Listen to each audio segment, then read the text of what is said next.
Hi everybody, thanks so much for joining us. My name is Debbie and I'm from Sizzix. I'm on the design team there and I'm so excited to be back in Phoenix at Scrapbook.com. And I'm here today to share with you some of our new surfaces. Now surfaces is anything that you can use to create any of your die cutting, stenciling, stamping, mixed media, anything that you create on any kind of surface, we've got you covered. Whether it's a texture roll, cardstock, heavy cardstock for any of our wet mixed media, gesso, primer, any of our crystal glazes or acrylic paints, all of those work perfectly on our thick cardstock as well as being painted onto our texture rolls. Now I'm going to walk you through some of our cards and envelopes, some of our pattern paper packs, and just a little taste of what you have to look forward to seeing on Scrapbook.com and all the things you're going to be able to create. So starting now, first let me put my glasses on.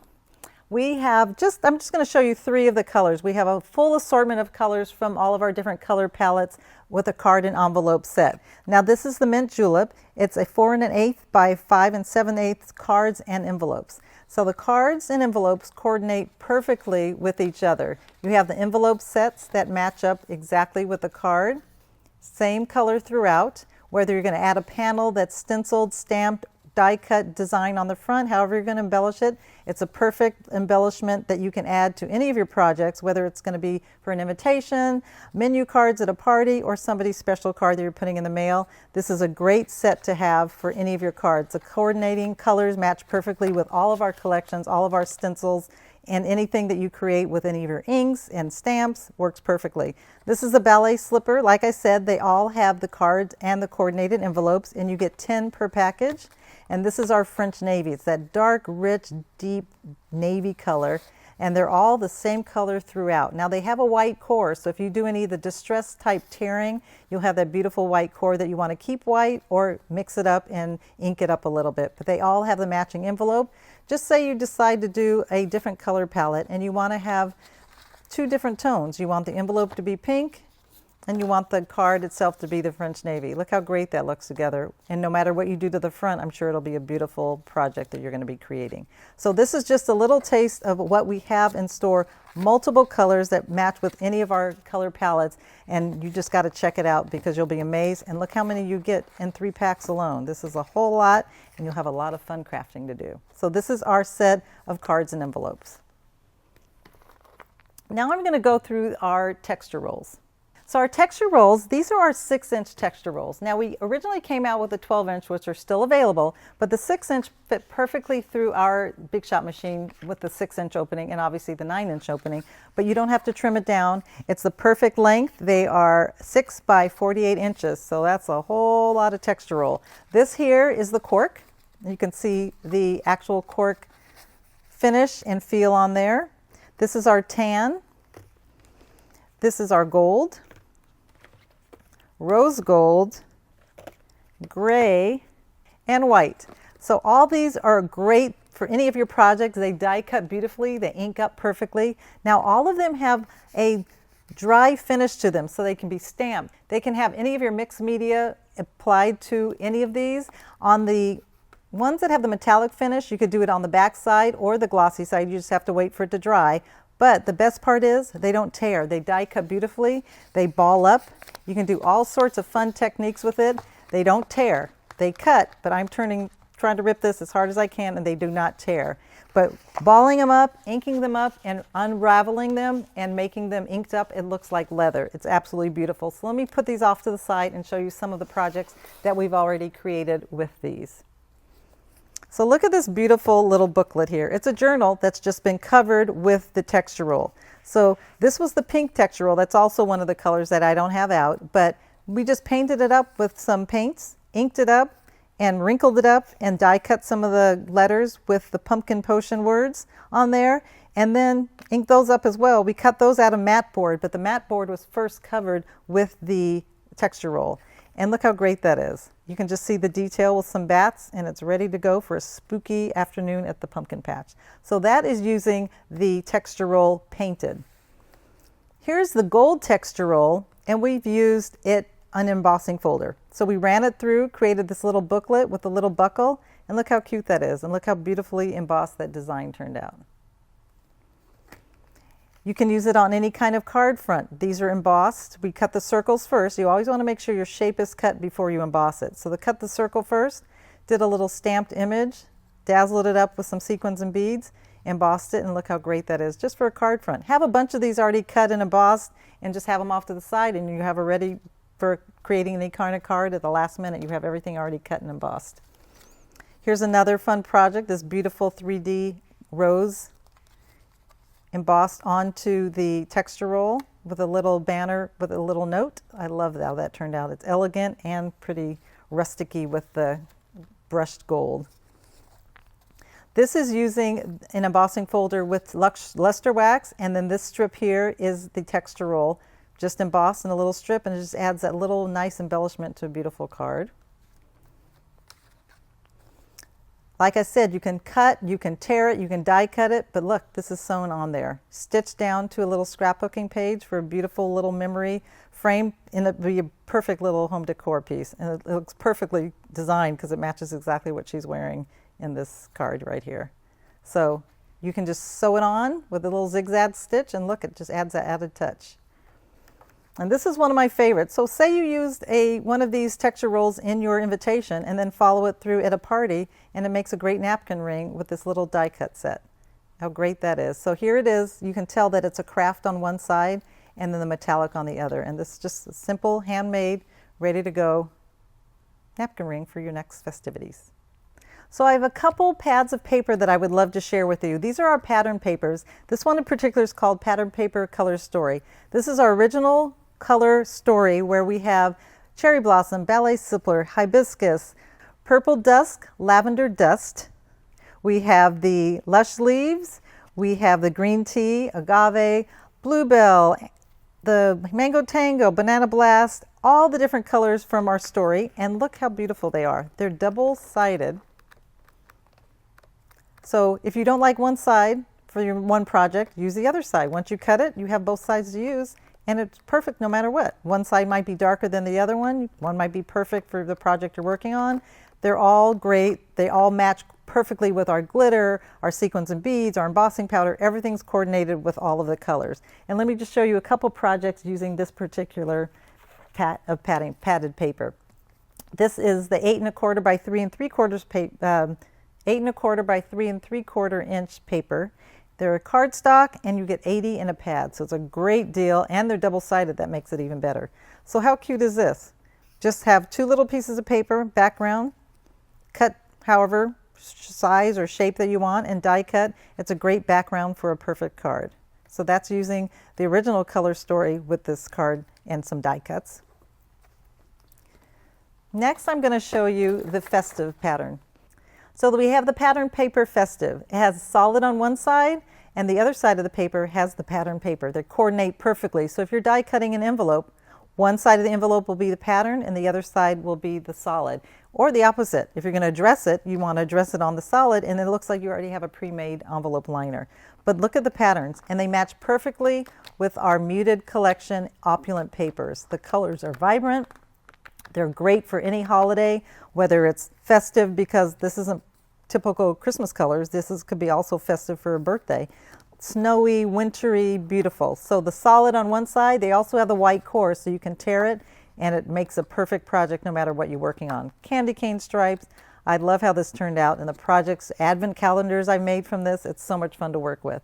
And this is just a quick little project that we've created using some of the pattern papers.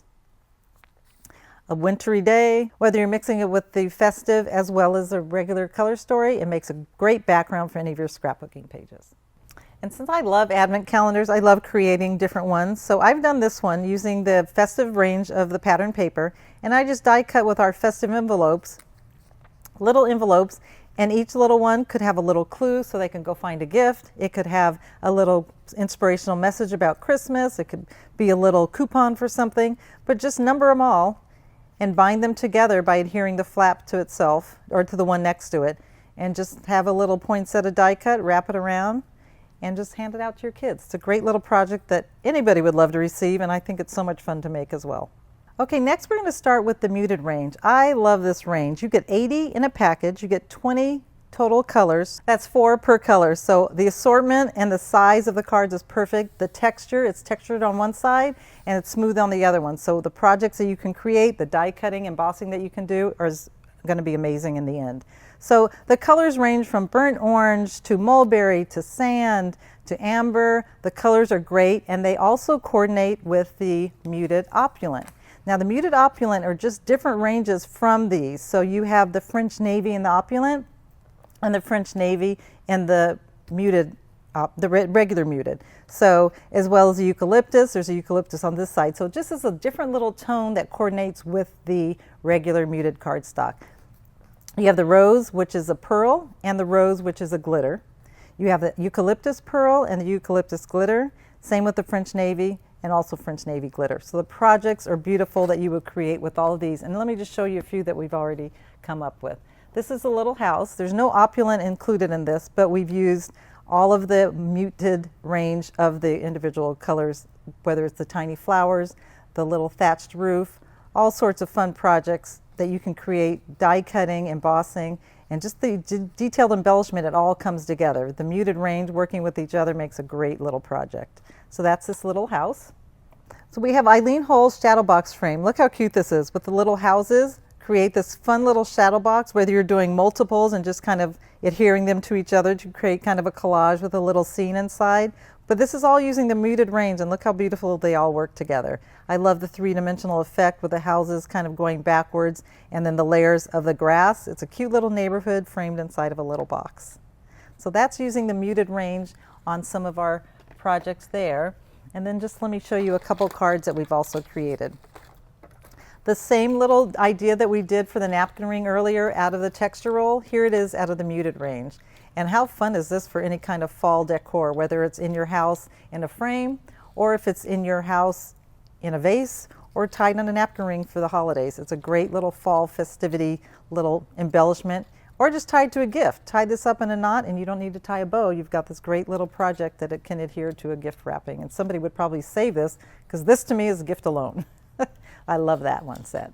And then a few cards that I want to share. The detail on these, whether you're using effects in addition to inks, as well as the muted range, the colors on this all coordinate so well together, and I just love the colors on this. This is a great card, all muted cardstock. This is using muted and muted opulent with a little message and this detailed, I mean, the Thinlit can cut such detail. It's absolutely beautiful.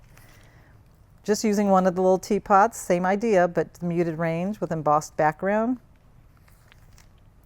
The colors here I love, absolutely beautiful. That's a great little project. And then this one as well. This is using muted opulent and the regular muted cardstock with embossed background and some little foil sheets. It makes a great card as well. So our smooth cardstock is one of our newer products. It has 60 in a package of the essential colors. You have cream, you have white, and you have black. They're smooth, they're thicker than our normal cardstock because they're smooth on both sides, and they take perfectly to any of the application of our effects range. Whether you're doing mixed media with the gesso or the premium paste, the crystal glaze, or any of the dimensional paste, it takes it really well, doesn't warp it, doesn't ripple it, it dries flat, it's nice and thick, die cuts beautifully, paints beautifully. So this is a great range of paper. It has got all the essential colors that you use for all your projects. We also make it in all white. So if you don't use any of these 3 essential colors, a pack of all white goes a long way, and it's a great product. It takes any media, any stamping, inking that you would need for any of your projects. It's a perfect product, and we use it all the time, and we absolutely love it. It makes a great card base as well, especially if you have a lot of embellishments on it. It keeps the weight and keeps it nice and firm. It doesn't buckle in at all.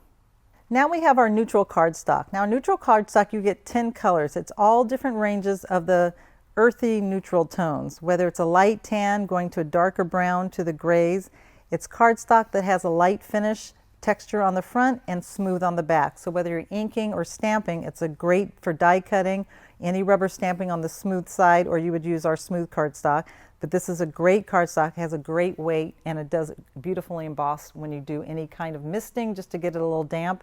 It runs through the machine perfectly, and it's a great range of colors, 60 sheets and 10 colors, so that's 6 per color. And it'll give you a great end result to any of your projects. So that's the neutral set of cardstock. We also have the neutral set of our felt.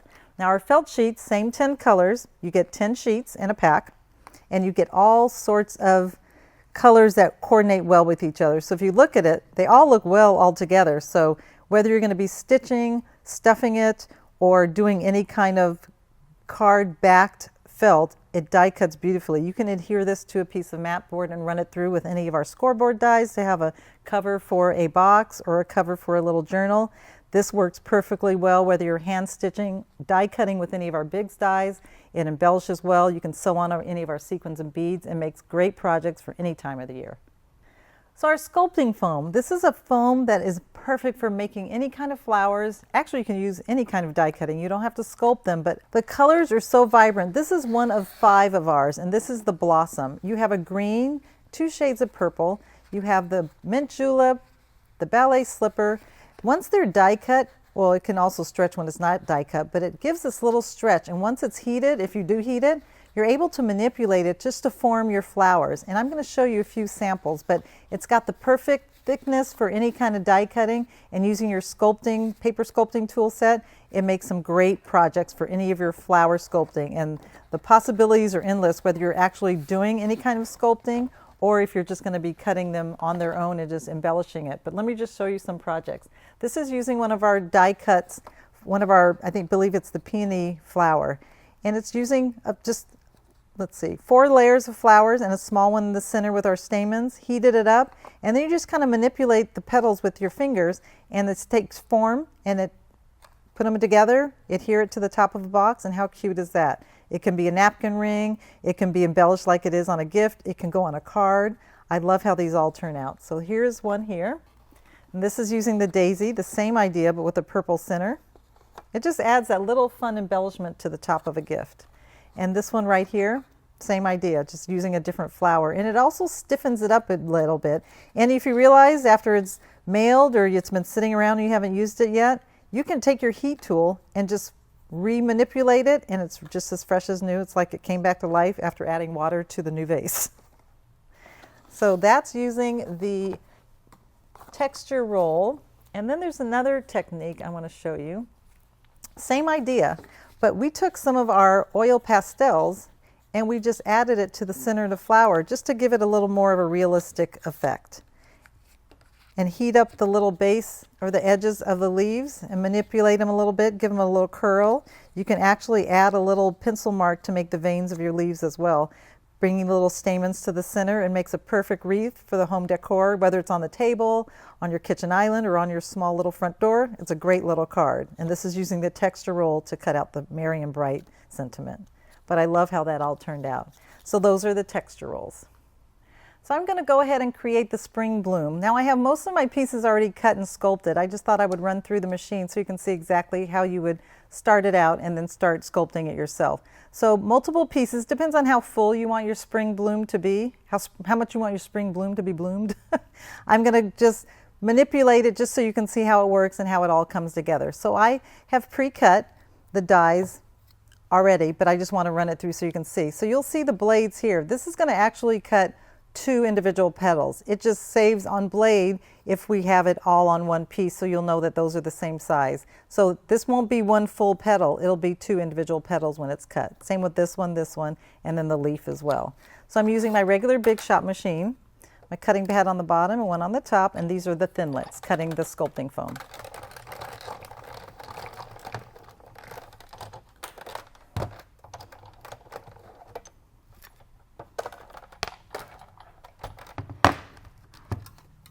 So it cut through beautifully. I've got my individual petals here.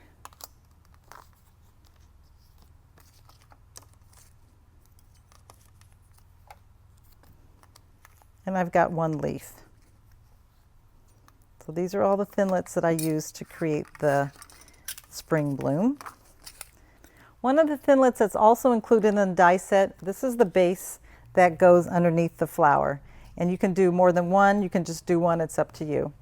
So I have this already ready and kind of already assembled. I just took one of these ahead of time and adhered it around with hot glue around a bead, and the bead has a wire put through. It's not necessarily, doesn't necessarily have to be perfect because it's pretty much hidden by all the bulk of the flower petals that are around it. So with my hot glue gun and then my finger protected, because you know how we love burning ourselves with the hot glue, I'm going to go ahead and start assembling my flower. So with the smaller ones, like I said, I've already pre-cut some of them, but I just want to show you with the heat tool, I'm going to also manipulate the petals around the little bead that I've already assembled. So with my fingers protected and ready to go, as you can see, I have the ones off to the side that I've already just cut, and then these here I've already manipulated with the heat gun. So what I'm going to do is I'm going to show you how I do that and then start assembling the actual flower itself. So I'm going to take my heat gun, move these off to the side so they don't blow away, because you know that would happen. And then I'm going to go ahead and heat this up.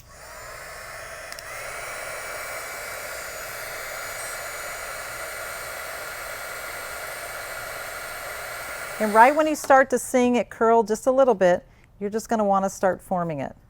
And just hold it until it gets to a shape that you like. And there you have it, already ready. Now if I want this to be a little bit fatter here, I could heat it up and bend it a little bit more. It stays warm for a while, not too long, but it stays warm enough for you to keep manipulating it. But you're going to want to get it a little looser around the final outside branches or petals. So I'm going to manipulate this a little bit more with the heat. And if you see that it's not the way you want it to be, go ahead and reheat it. It flattens back out and it gets you able to reform it again. So there it is, ready to go. So I've done the same thing with all of the smaller ones, and now I'm going to get started. So you start with the smaller ones towards the center of the bead.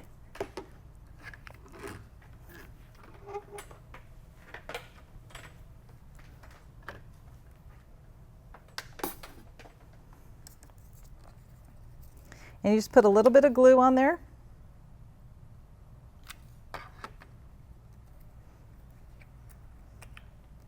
And while the glue's still nice and wet, you're just going to start adhering it around. And you're just going to kind of form it itself around it. And you're going to keep going with the small ones around the side.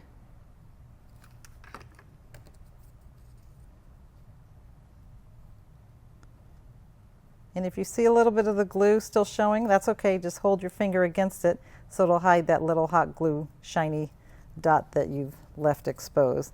And just keep going around with all the smaller ones. And as you start going around the outside of the flower, that's when you're going to start getting to the larger size. So I'm still doing the smaller ones. And this can be any color. So all of our spring bloom, all of the flowers that you create with your spring bloom die set, it's perfect with any of, whether you're using the crepe paper or the sculpting foam, or even cardstock. The colors all blend perfectly well together. So I'm going to hold this down. And what I like to do is I just like to pre-cut a bunch of sizes. Whether I'm watching TV, just do a bunch of sizes, and then you never know if one flower is going to be full bloom, if one's going to be partially bloomed, if you want it to be just a little bud, and you're just going to keep building it around. If you notice, like this side, I wish I put a little bit more glue on it. It's okay, you can still do that because it's going to be hidden by the next size that's going around it. So I think I'm happy with the smallest petals, and now I'm going to get those out of there so I don't grab them by accident, and I'm going to go with the next size. So this is the medium size. I'm going to go ahead and do the same thing. And if I have a bunch that are already cut, I don't have to use them just because I cut them. I can save them for another flower at another time. And just keep going all the way around, or go ahead and cut extras, or cut some more afterwards if you need some more. But it's a perfect flower. There's no wrong flower. It could be one that, you know, when you get a vase of flowers, each one looks different, just like a snowflake. Same idea. No two flowers are the same.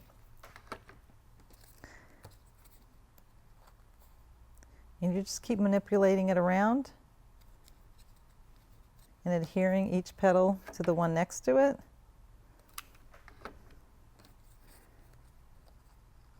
It's a great little add-on to a package. It's a great little, if you want to give somebody a vase of flowers, whether they water them or not, they're not going to wilt or dry out because they're made from sculpting foam, and that lasts forever. And it's handmade. Nothing better than giving somebody something handmade, right? That's what our moms all used to say.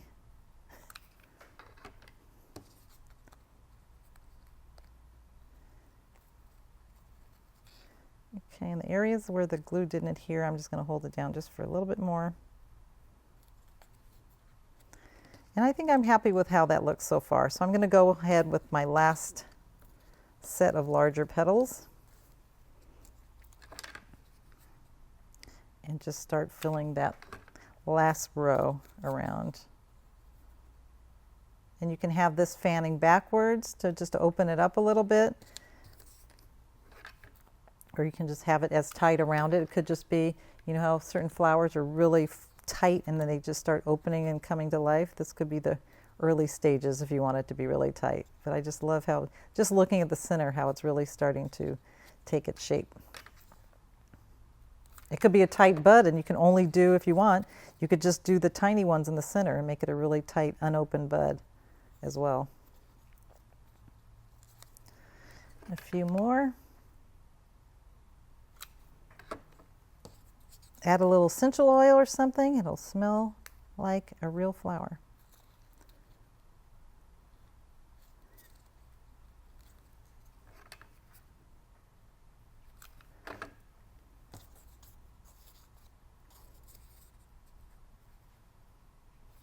And you just kind of keep going around.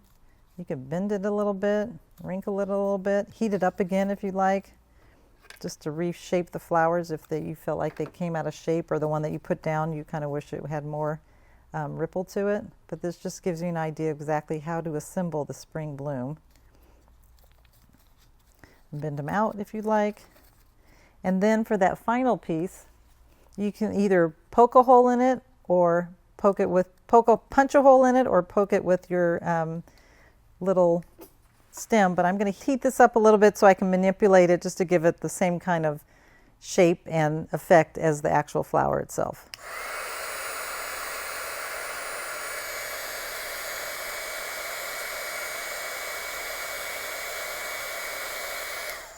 When you start to see it curl, that's when you can start playing with it a little bit.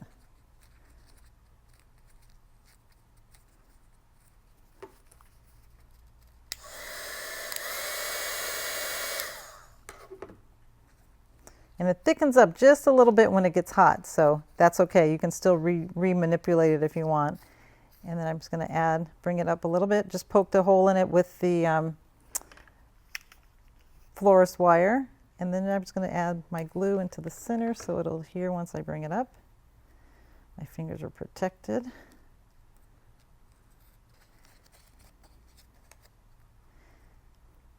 And if you want to add a leaf, just put a little bit of the glue here, or you can heat it up if you want to stay flat, or you can heat it up to make it the same kind of wrinkly effect as your petals. Add a little bit of glue on there and adhere it to the center. Bend it down.